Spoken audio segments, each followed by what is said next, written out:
اچھائیاں آ جائیں، یہ آخرت کا شوق ہے۔ اگر کسی شخص کو یہ پتہ چل جائے کہ یہ میری زندگی راہ سفر ہے، اور آپ بھی کیا کرتے ہیں جب جہاز میں جاتے ہیں تو آپ کو چاہت کے مطابق پانی بھی نہیں ملتا، رہائش بھی سونا بھی طبیعت کے مطابق نہیں ملتا، کھانا بھی طبیعت کے مطابق نہیں ملتا، لیکن آپ کیا کہتے ہیں؟ کہتے ہیں میاں جتنا مل گیا یہ بھی ٹھیک ہے، راستہ ہی تو ہے۔ تو قناعت آ گئی نہیں آ گئی؟ اگر کوئی مسلمان اس زندگی کو راہ سفر بن لے تو اسے یوں ہی قناعت نصیب ہو جائے گی۔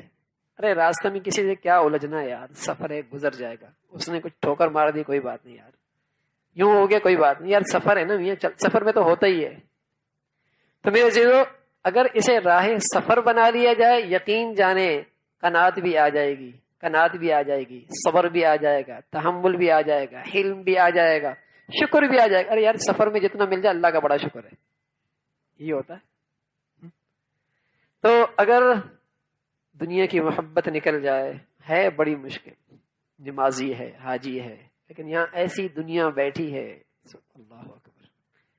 دنیا کی محبت پیسے کا نام نہیں ہے، جاہ، شہرت، واہ واہ، نام، عہدہ، منصب، پیسہ، یہ سب دنیا کی محبت ہے، اور اس مرض کے ساتھ ساری بد اخلاقیاں ساتھ ساتھ ہیں، ساتھ ساتھ ہیں۔ نمازی ہوگا تبھی تو با اخلاق نہیں ہے، حاجی ہے تبھی تو با اخلاق نہیں ہے، عمرے کر رہا ہے تبھی تو با اخلاق نہیں ہے، اس لیے کہ بنیادی مرض موجود ہے۔ جب معدہ خراب ہو، دو خرابیاں ہوتی ہیں۔ ایک خرابی تو یہ ہوتی ہے کہ معدے کے خراب ہونے سے اور بہت ساری بیماریاں جنم لیتی ہیں، اور دوسرا نقصان یہ ہوتا ہے کہ کتنی بھی اچھی غذا کھا لے وہ اس کے جسم کو لگتی کوئی نہیں، کتنی بھی بڑھیا غذا کھا لے اس کو جسم کو لگتی کوئی نہیں۔ قسم خدا کی دنیا کی محبت یہاں لگے گی تبھی تو یہ عبادتیں بھی ہمارے روحانی زندگی کو لگتی نہیں ہیں۔ یہ ایک ایک رکعت میں ایک جسے کہیں کہ محفل کے اندر 40 سجدے تراویحوں کے، اور تلاوت بھی، اور روزے بھی، اور اتنی ڈھیر ساری عبادتیں، کیا وجہ ہے یہ میری روحانی زندگی کو نہیں لگتی؟ جو رمضان سے پہلے میں تھا، رمضان کے بعد پھر وہی آتا ہوں، معدہ خراب ہو، اچھی غذا نہیں لگتی۔ دنیا کی محبت یہاں پر ہو تو بڑی بڑی عبادتیں بھی روحانی زندگی کو نہیں لگتی، بڑی بڑی عبادتیں۔ حج کر کے آیا کوئی فرق نہیں ہے، بلکہ اب لوگوں نے مذاق بنا، حج کر کے آیا نا بھائی، جھوٹ تو بولے گا یہ، عجیب، یعنی جھوٹا کون؟ حج کر کے آیا اس لیے۔ ارے حج کر کے آیا اور پھر جھوٹ کیوں نہیں لگا؟ اس کی روحانی زندگی کو اتنی بڑی عبادت، زکات دی، حج کیا، نمازیں پڑھی، صدقہ دیا، اور اتنے بڑے رفائی کام کیے، اس کے اخلاق کیوں نہیں ٹھیک ہوئے؟ ارے میاں یہاں مرض ہے، بیماری ہے، حب دنیا، دنیا کا مرض ہے، جس کی وجہ سے بڑی بڑی روحانی غذائیں اسے لگ ہی نہیں رہی، اس کے جسم کو نہیں لگ رہی، روحانی زندگی کو نہیں لگ رہی۔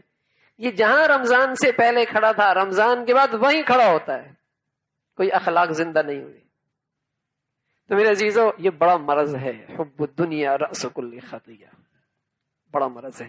لیکن بدقسمتی سے اتنا بڑا مرض ہے، لیکن آج اس مرض کو نظر انداز بھی بہت کیا ہوا ہے، اسے مرض سمجھا بھی نہیں جاتا کہ یہ بھی کوئی مرض ہے، حالانکہ ساری بیماریوں کی بنیاد میرے نبی نے بتائی